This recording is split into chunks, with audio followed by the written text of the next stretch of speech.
And I would like to thank you all very much, Martina and Antje and Nicole and the other people who were involved in this very interesting, fascinating enterprise of the exhibition on the Chinese holdings of the Staatsbibliothek. I would really especially like to thank Martina. It is absolutely true what she told about the story of our work.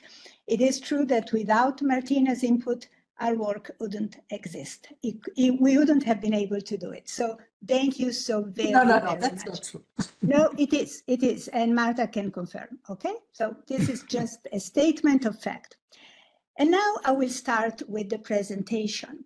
So in 1682, a book that you see on the screen, you see the frontispiece of the book, came out in Frankfurt under the title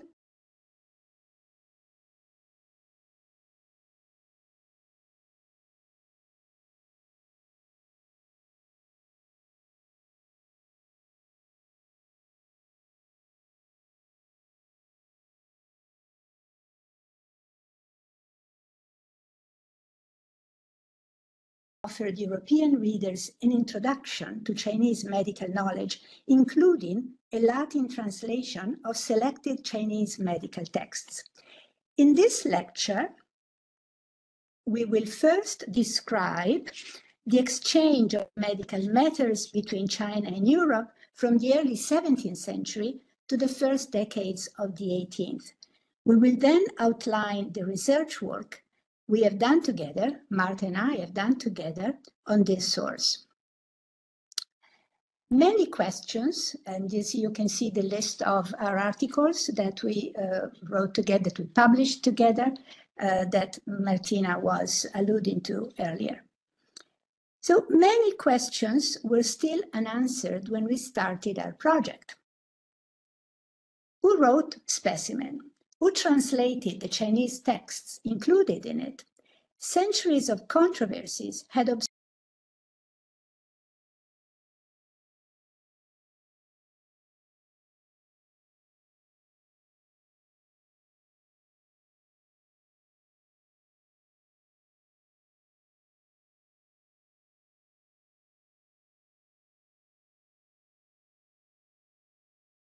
the texts in Specimen. We have managed to do that, we believe, at least for some parts of the book.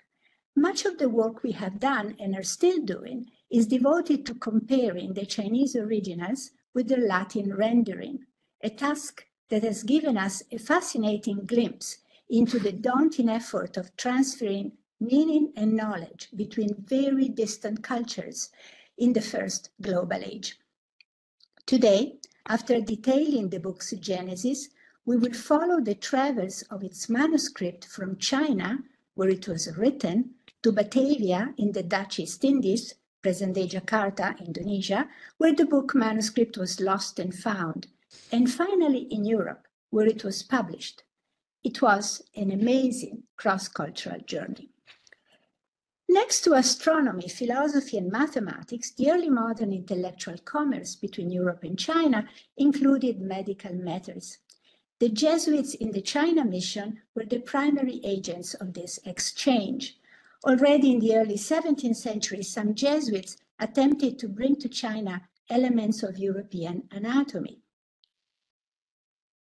as did Johann Schreck, also known by his Latinized name Terentius, a polymath scholar who, before joining the Society of Jesus, had studied medicine in Padua, struck a friendship with Galileo, and become a fellow of the Lincei Academy, which was the most important scientific society of the times in Italy.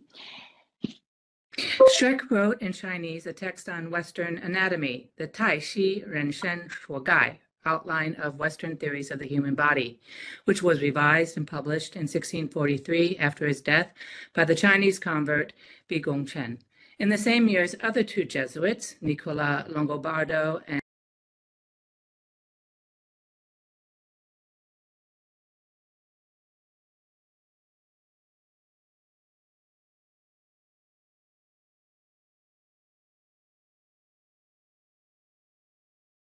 clergy. This is not surprising because the study of medicinal substances, both simples and compounds, was a distinct discipline with an enormously rich and millenarian tradition in both China, where it went under the name of Benzhao, and in Europe, where it was called Materia Medica. The trade and exchange of medicinal objects certainly predated the 17th century. As you can see from the image from a 1505 Benzhao, which shows a foreigner offering theriac, the very symbol of Western and Middle Eastern pharmaceutics, to a Chinese. Already in the early decades of the 17th century, some Jesuit missionaries included instructions for the preparation of Western medicines, especially distillation techniques, Yao Lu, in their works for a Chinese audience, as did Sabatino de Ursis in his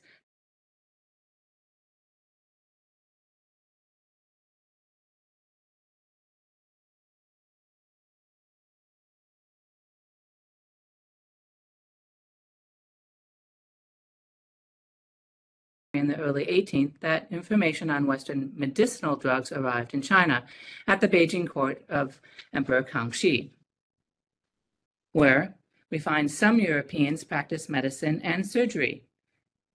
Some of them even lay people. Oh, the slides on the, such as the Scottish, okay, we're a little behind. So Kangxi Emperor. And then there's some Europeans, next slide, such as the Thomas Garvin, the Scottish surgeon, who was employed at the Kangxi court. So, and there were some Jesuit missionaries who were exempted by papal dispensation from the rule that prohibited medical and surgical practice to the clergy. So in the 1680s and 90s, at the emperor's request, French Jesuits imported to Beijing some Western medicinal substances, such as the snake stones, theriac, and cinchona, the so-called Jesuit bark, which was used to treat the emperor himself of fevers in 1693. I'm afraid the slides are not quite right, so just pause here now and leave this slide on. Okay, Ancha, and now I pass it on to Gianna. What especially concerns us here, however, is the traffic in the other direction, from China to Europe. In this case also, the Jesuit missionaries were the primary agents of exchange.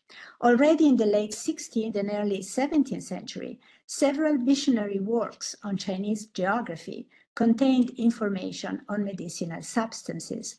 The Jesuits sent home reports on Chinese drugs, such as ginseng and rhubarb, for which European literati expressed a lively interest. The first work specifically devoted to Chinese plants, including some of medicinal use, was Flora Sinensis, which you see on this slide on the screen, 1656, by the Jesuit Michael Boehm. And remember his name, Michael Boehm. He is one of the protagonists of the specimens story. The Jesuits collected local medicinal knowledge in all their missionary outposts around the globe. In Rome, as in Lisbon, in Goa, as in Macau, in Bahia, as in Rio de Janeiro, they would set up apothecary shops, each with its own pharmacopoeia based on local and imported ingredients. At Macau, for centuries, the main point of contact between Europe and China, and we'll have an image from Macau here, the ruins of St. Paul's Cathedral in Macau, and the Jesuit College was also called the College of St. Paul. So the Jesuit College of St. Paul, founded in 1562, had an apothecary shop where Western medicines imported via Goa intermingled with Chinese remedies, as we learn from the college's dispensatory, or as it was called, Book of Secret Recipes. Such books of recipes or formulas were meant for the composition of patent medicines on sale in the Jesuit boutiques, or at most for circulation within the company's missionary networks. They were usually not intended for publication. Individual missionaries also collected medicinal recipes for personal use. While traveling on foot from Goa to Siam in 1658, for instance, the Flemish Jesuit François de Rougemont put together a vademecum, a little booklet of notes on medicinal plants and formulas gathered from several informants, including his fellow missionaries. And it's a source that has been studied brilliantly by Oana Baboy. De Rougemont, we'll mention in passing, has the distinction of being the dedicatee of a painting by a Chinese artist, the painter of landscapes Wu Li. Like the dispensatories of the Jesuit apothecary shops around the world, de Rougemont's medical vademecum was meant for his own healing practice in the mission, not for publication in Europe. Specimen stands in strong contrast with the private use and scribal circulation of such texts. Since its conception, Specimen was meant to be written and published for a wide European readership. The stated goal was to introduce Chinese medicine to Europe as a complex body of medical knowledge of theoretical and practical value. Now, Specimen was not the very first European publication on Chinese medicine. It was preceded by a few years by a slim volume, Les Secrets de la Médecine du Chinois, written by an anonymous Frenchman in Canton in 1665 and published in Grenoble in 1671. This text offers a brief outline, a summary, not a translation, of Chinese pulse medicine. The author was rather dismissive of Chinese medicine in general and Chinese pharmacopoeia in particular. In Specimen Medicinae Sinicae, in contrast, we find keen interest and even admiration for Chinese medical knowledge. Moreover, whereas the interests of the author of Les Secrets were narrowly limited to healing practices, whoever wrote Specimen had a scholar's passionate interest in the philosophical and cosmological framework of Chinese medicine and applied the rules of European philology to translating its texts. Specimen is a miscellaneous volume which brings together various kinds of writings, some presented as translations from Chinese medical classics on pulse taking by an unspecified eruditus europaeus, a European scholar. Besides sphygmology, the book also dealt with Chinese physiological, anatomical, and therapeutic notions, including diagnostic and healing practices, from acupuncture and herbal medicine to tongue diagnosis. The volume also included what was possibly the first attempt to transfer Chinese pharmacopoeia to Europe in the form not simply of materia medica items, but of precise formulas for compound medications with ingredients and dosages. The volume is illustrated with images taken from Chinese medical works, and besides the printed text, a manuscript copy of Specimen survives as it was prepared for publication in Frankfurt, and this manuscript, as you can see, is held as the Staatsbibliothek in Berlin. The manuscript is essentially identical to the printed volume, but includes some materials that were left out. For instance, this image, which was presumably intended as a frontispiece illustration and which was not actually used in the printed volume.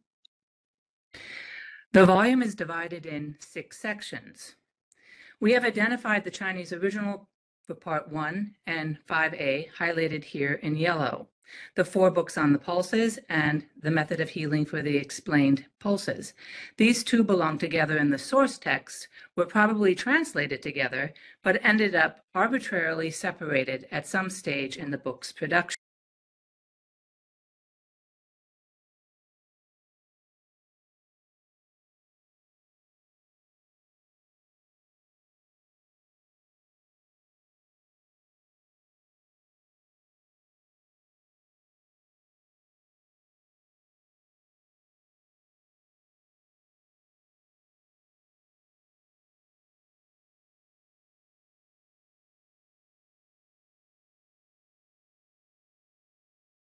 Or pulse rhymes family of texts, a popular subgenre of pulse literature with aids to memorization such as rhymes and visual representations of the pulse types, both of which are not included in the Jing canon of pulse text.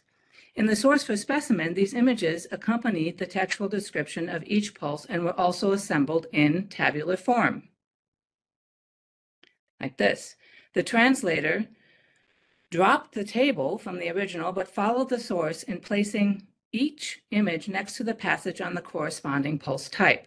Moreover, and most strikingly, he offered not one but 3 images for each pulse, one from a very ancient codex going from the left, right, another from the moderns in the center, and which is the one in the original, and a third one whose source we have not been able to identify yet.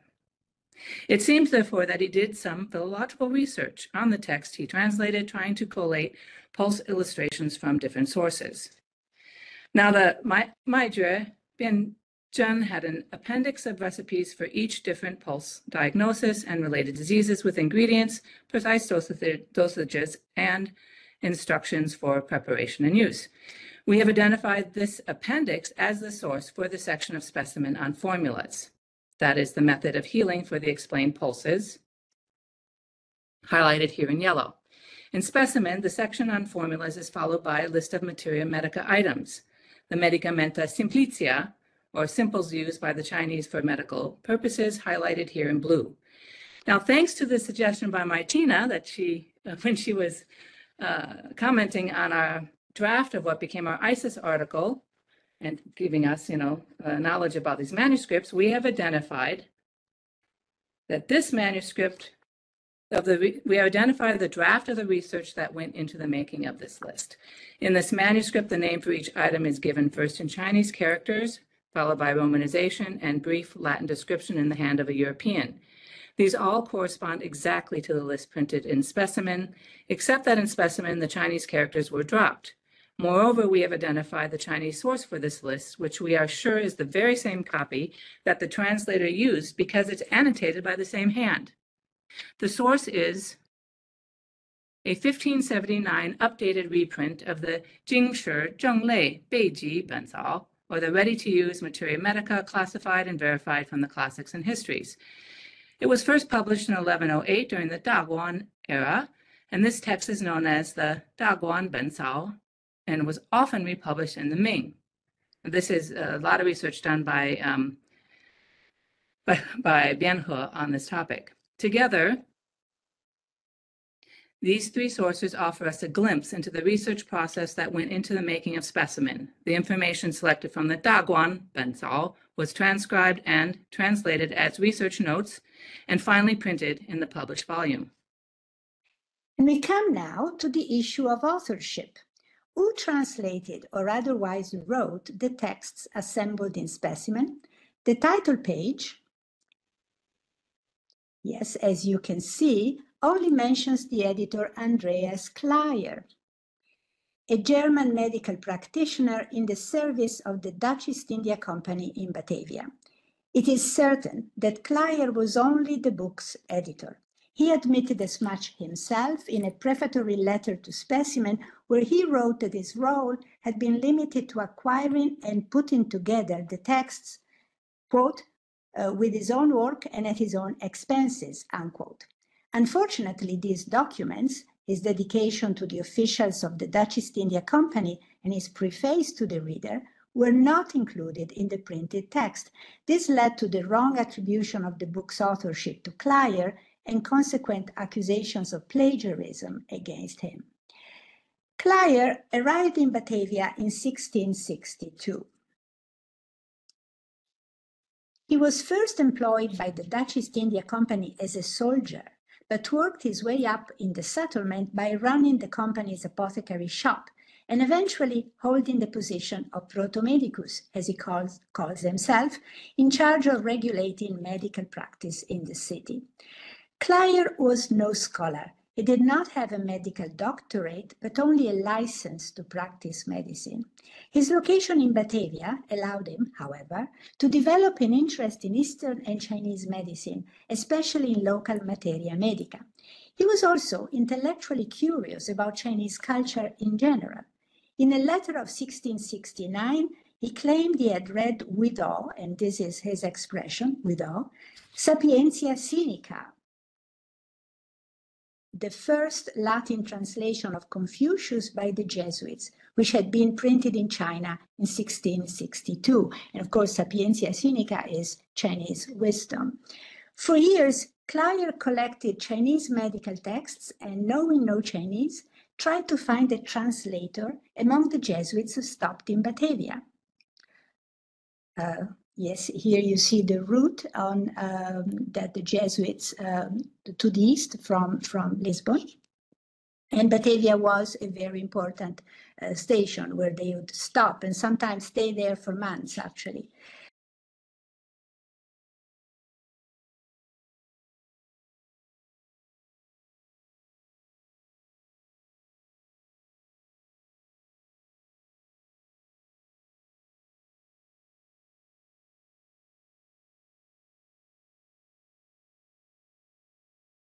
He introduced Confucius to the West. He was one of the authors of the Latin translation of the first 3 books of the Confucian canon. Next image. Thanks. Confucius Sinarum Philosophus, which he personally brought to Europe. He brought the manuscript to Europe and published it in Paris in 1687. And this was a collective enterprise. He was only one of the Jesuits who authored the translation. Couplet turns out to have been one of the main actors, not only in the Confucius Sinarum Philosophus, but also in the making of Specimen. We find decisive information to this effect in his correspondence. In 1656-58, the young Couplet, in his early 20s, traveled for the first time from Europe to China with other Jesuits, among them Michael Boehm, the author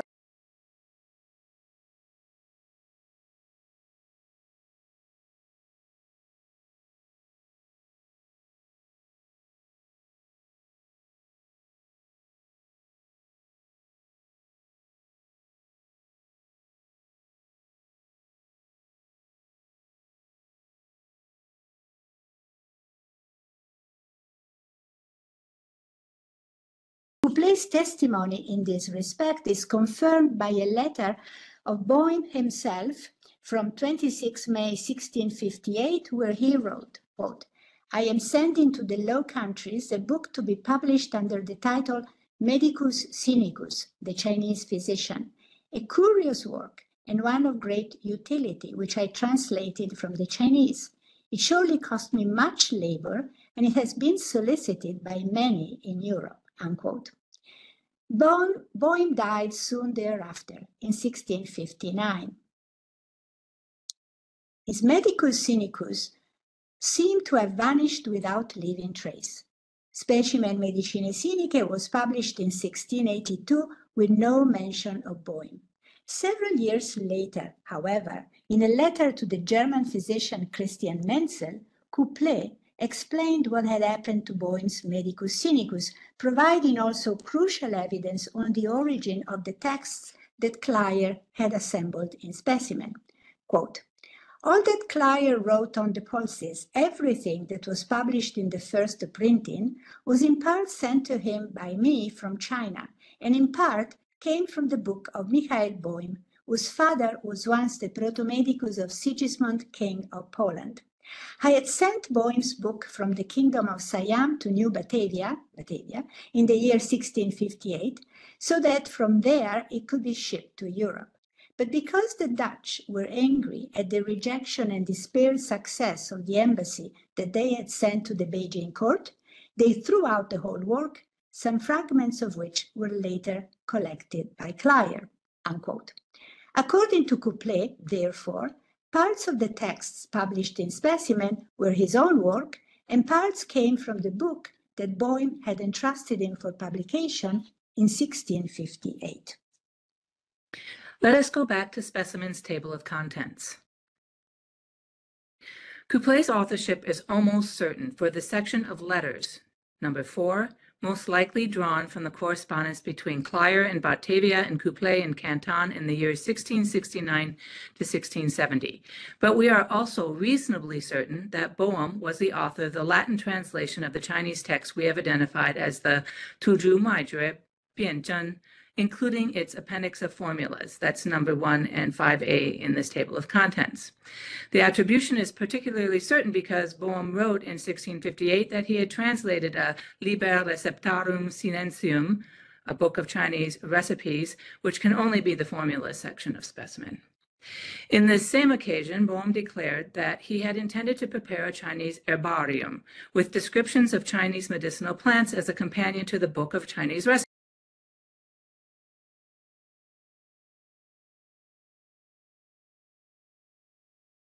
That he was not the author of Medicamenta Simplicia. That's 5b here. The list of Chinese materia medica that follows the pulse formulas in Specimen. This list must have been added later by somebody else. And we have found conclusive evidence that this person was, in fact, Philippe Couplet.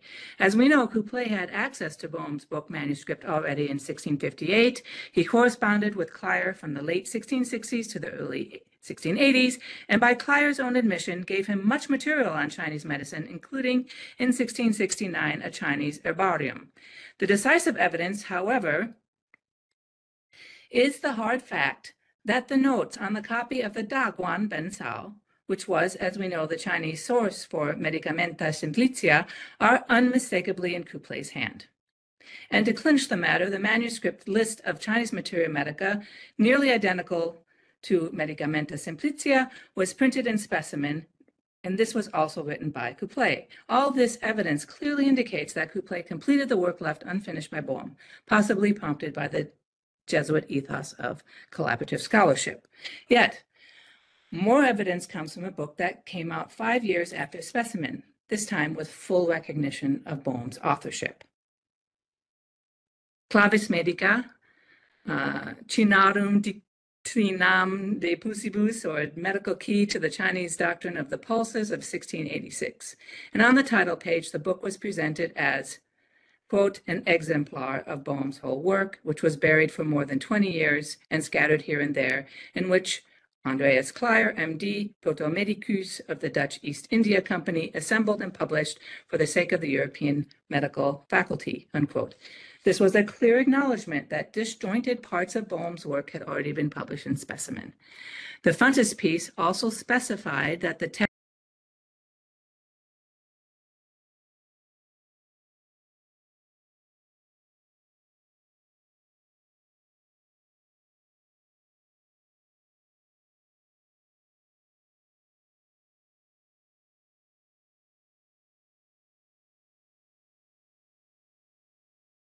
supervised the printing process, which met many difficulties. Specimen was published under the auspices of the German Academia Naturae Curiosorum, a society of physicians devoted to the Baconian program of collecting and sharing experiential knowledge of medicine and natural history. The Academia published its own periodical, the Miscellanea Curiosa, which has the distinction of being the first medical journal in European history. Published a lot of medicine, but also a lot of natural history. The Academia's members were very interested in exotic materia medica and non-European healing practices. Cleyer corresponded with them from Batavia and was admitted to the Academia as a fellow in 1678 under the name of Dioscorides. Each